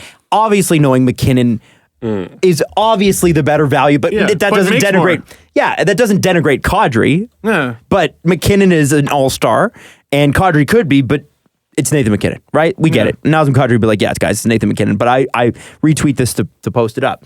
But I wonder now, Jesse, what does Connor Hellebuck make? Oh, good. $2.25 million. That might just be the steal of the year in the NHL in terms of contracts. And he is going to RFA. So he's going to make some Hellebucks. He's going to get paid Hellebucks. Mason, by the way, one more year at $4.1 million. How much do you think how hard do you think he gets traded to Dallas? Oh my God. Can you imagine? He's going to Dallas for sure. Okay, Sean Mathias is coming off the books. Can't imagine he's re-signed. Paul Stastny is forgot off Sean the Mathias books. is still playing. Paul Stastny, by the way, only makes $3.5 million. Oh, they retained half. I was about to say, when did that happen? I thought he made 7. Boy, there is not a whole lot coming off the books. Toby Enstrom, who, has he even been playing? I remember he used to be talked about so much. What do we got? What are Toby Enstrom's statistics? He's played 43 games this season, 1 goal, 5 assists. So he's fallen off a little bit, and I can't imagine he'll be back, and I guess that's where the money comes from. So good on him for getting paid. That's going to be a very interesting contract for the Jets. Good season. But holy shit, what a good season. If the headline after he resigns is not Hellebucks, then everybody in Winnipeg has failed. It has to be Hellebucks in some way. Oh, Sportsnet's probably got it saved in a draft on Sportsnet. I hope so. Who, by the way, though, back to the original question. Original question. Connor Hellebuck is 1 win away from tying the single-season record of wins by an American goaltender. Who holds that record? The record is 43 wins, which is a lot of wins. I'm going to say, do I get bonus points if I guess the year? Yeah. I'm going to say Mike Richter, and I'm going to say 93-94. The cup-winning year. Yes. And that is a good guess. But in fact, it happened the year before. Oh! So 92-93. And it was not Mike Richter. I would have guessed Mike Richter too, by the way, because Mike Richter, to me, is the best American goalie all time. Ed Belfour says what's up. Ed Belfour's Canadian. He was on the Canadian Olympic team. He never played. He was on the Jets. I was going to say third goalie. Him too. You know he what it is? He sold his gold medal the other day or the other year. Yeah, for $36,000. It's the eagle mask. Makes you think American. Yeah, no, that's 100% what it is. Get that so wrong. No. It's called the Eddie the Eagle because of the skier. He was born in Carlson. Is it someone who played for the Canucks? Manitoba. I'm not going to say. Was Kirk McLean? I don't know if Kirk McLean was American. An American? I don't know. I don't know the answer then. Well, it's definitely not Kirk McLean then, because I don't even know if he's an American. Oh, I'm trying to think of all the best teams from that season. Former Leaf great Tom Barrasso with the Stanley Cup winning Pittsburgh Penguins. Oh, wow. 43 wins that year. What was his goals against? I don't know. Save percent. I have no 5. idea. Yeah. I mean, he wasn't a bad goalie, but you did have Yager, Francis, Lemieux, That Coffey. Was the tail end of the wee era. Yeah. Just the wee. Bananas. 9 goals a game to finish last place. Wow. That's a good one. Very good, Adam. I would have never guessed that. Thank you very much. That actually came from Jesse, so we'll Very clap good, Jesse. I would have never guessed that. I didn't do the research, but thanks. Very good. Maybe Steve Fellon from the Sportsnet Stats Department. Probably Fallon. Yeah, Jesse just finds stuff and forwards That it guy's to me. brilliant. I'll be like, can you tell me a list of Belarusian goalies from 1943 who had, and like 5 minutes later, he's just... How does one go, you know what? Stats guy, that's for me. That's a tough gig. I have no idea. You got to be, you're a different brand of human, I think, at that point. Like, it's just that Sportsnet Stats Twitter is so unbelievable sometimes. And so really timely. Good. So timely, because he's researching this stuff beforehand. That's the best part. And I think they pay attention to my stuff because I love pulling out weird stats because I got a message the other day like, hey, Reimer just had a shutout and an assist. That's like my new signature weird stat. Hey, shutout and assist performance. That's amazing. I don't know. Just thought I'd point It's nice that of them that they said that. It is nice that they said that. Has any goalie ever scored a goal in one of their shutouts? Great question. That's a great question. Let's ask Sportsnet Stats. Let's ask them. I know Antti Niemi had 2 assists in a shutout. It was either last year or the year before, something like that. I want to say it was when he was in Dallas and it was against Pittsburgh, which is kind of funny because, you know, foreshadowing and where he went and how things turned out poorly.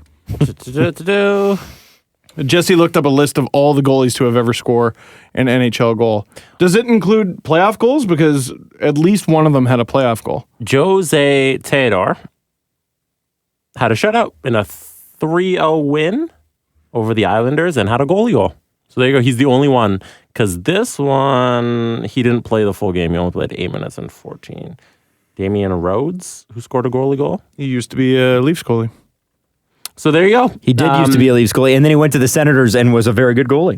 Hashtag or at SN Stats, courtesy of the Steve Dangle podcast. Jose Theodore is the only goalie in NHL history to ever score a goalie goal and get a shutout in the same game. It happened on January 2nd, 2001. Against who? Versus the New York Islanders. Oh, thank God it wasn't against the Leafs. In net for the Islanders, John Van Beesbrook. With his weird little mask. Yeah, he did have a weird mask. I was like, that leaves skin exposed. I'm uncomfortable with that. Yeah. Yeah. I don't like it. It was cool in Florida, though. It had that, like, hockey shimmer card. It was okay. Hockey. Yeah, I had his McDonald's 3D card. Yeah, it was cool. Hey, press conference? Presser. SDP. Yesy? The Steve Dangle Press Conference.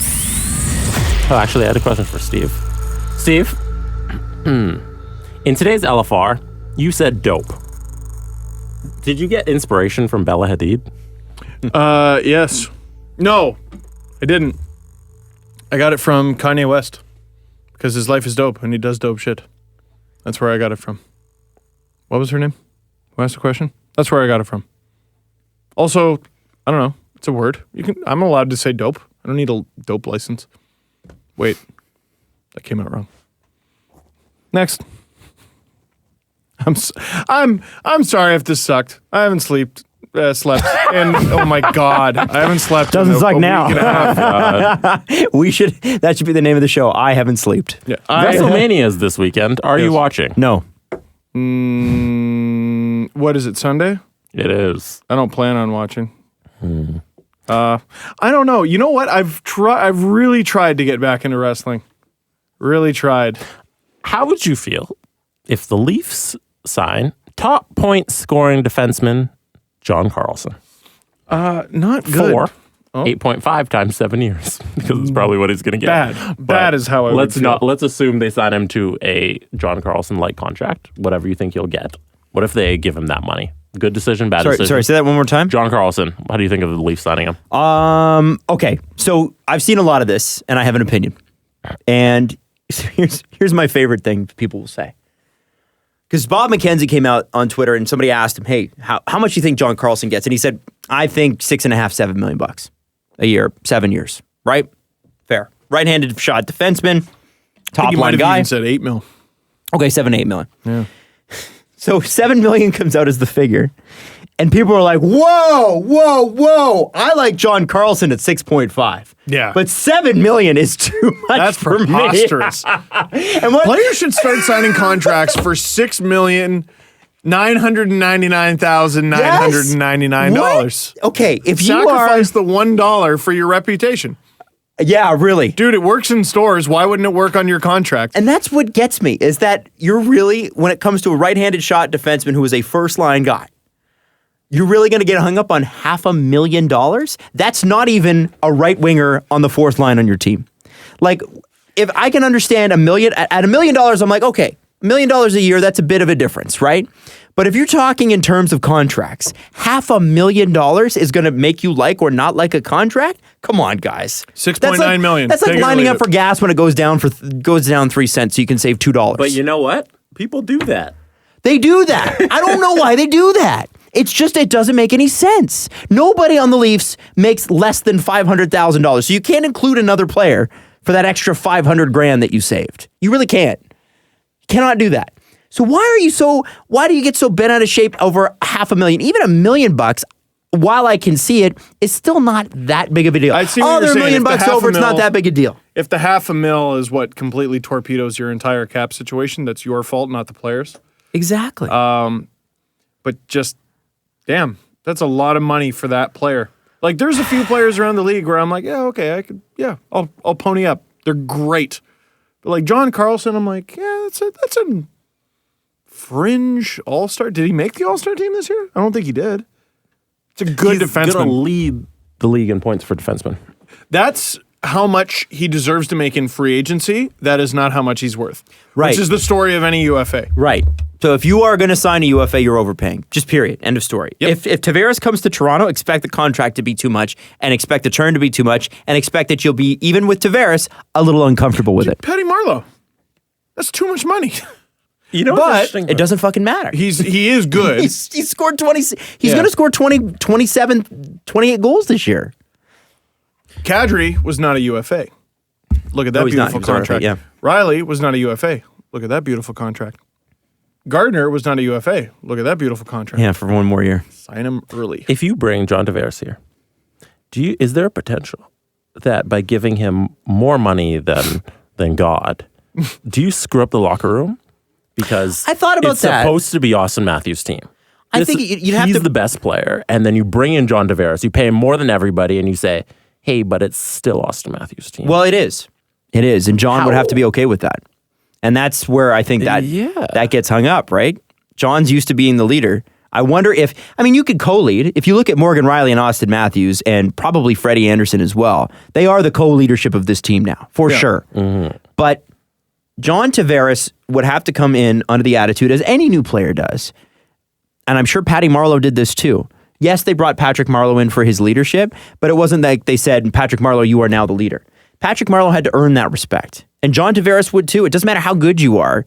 You have to earn the respect of the room. And I'm sure he would. He's a hard worker. He's a good guy, loyal guy, wants to win. It's amazing that Patrick Marleau has to earn respect, but it's like, all right, I heard you're good. Now show me you're good. For sure, but it's like any new social situation you walk into. You can't just walk in and be like, I'm the star now, everybody listen to me. Well, it just would never work that way. And imagine someone walked into this room right now and was like, I'm in charge now. We'd be like, what? As a committee, we'd be like, well, no, actually, you're not. Yeah. So it's not just up to Matthews, it's up to the whole locker room. I don't think John Tavares would do that. And I think, I have a feel, John Tavares is humble enough, from what I gather, what everybody says about John, that he would be able to handle that and be like, okay, I know this is Austin's team, and I will co-manage. I will be a leader with him, but I'm not interfering with that. It is Austin's team. Is it weird that I got complete blinders on for this whole thing just because I'm so excited for the playoffs right now? Like, I'm really, really, as the season winds down, starting to get on the world-beating train. Like, I think they can do it. Look at them in the standings. I just think they can do it. The Islanders, they're great. Yeah.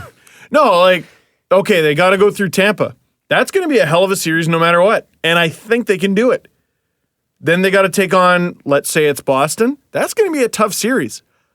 But that is a tough series. I think they could do it. And then if they can do that, they could do it in round 3.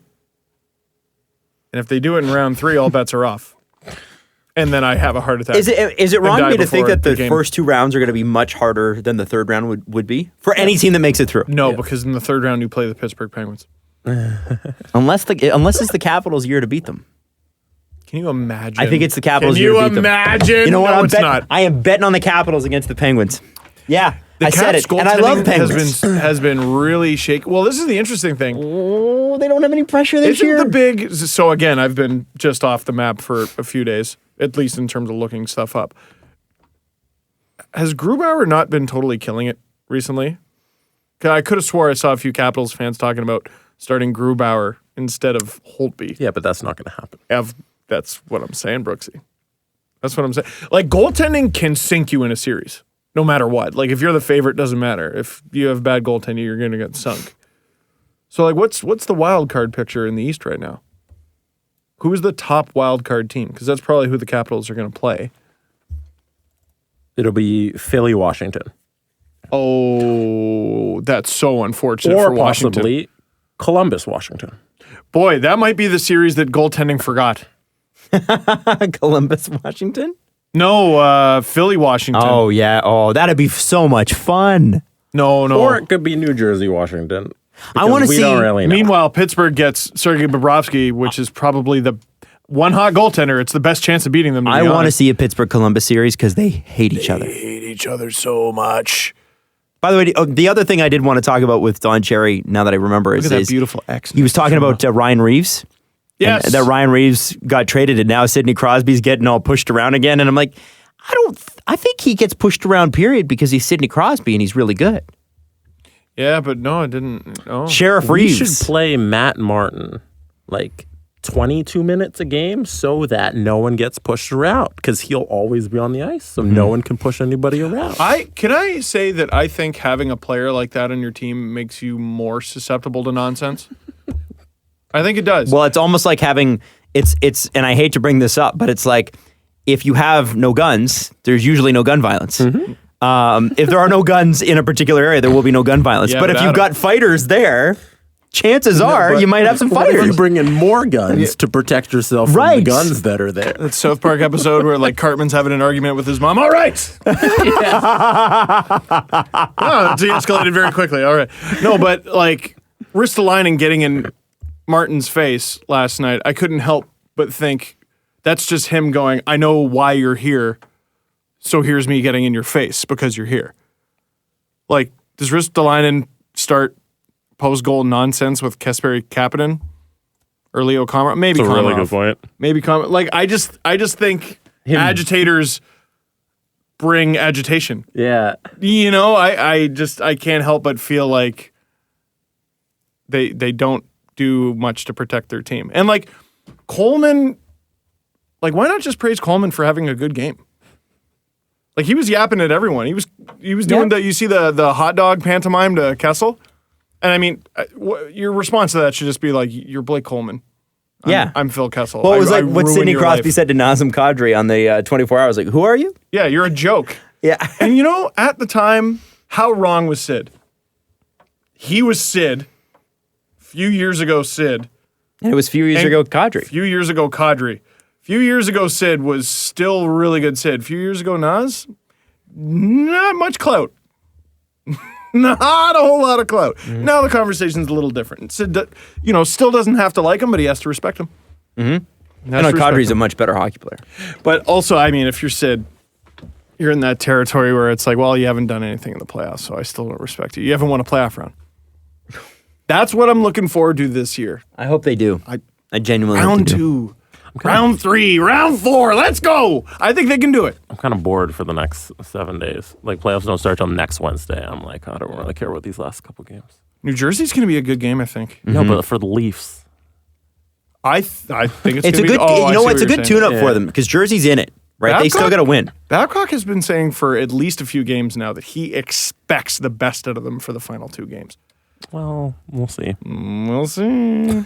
We'll see. Hey, what if this whole Janssen thing is to make people feel insecure about their playoffs, or make people feel insecure about their lineup spot heading into the playoffs? They ought to because he deserves to be in there. Babcock is hear very that? deliberate They with his ought words. to. They ought to. Steve ought to. No, Babcock is very deliberate with his words, and one thing he said about Janssen, when giving him praise, he was talking about the Marlies, is you never have to negotiate with him. You always get the same effort.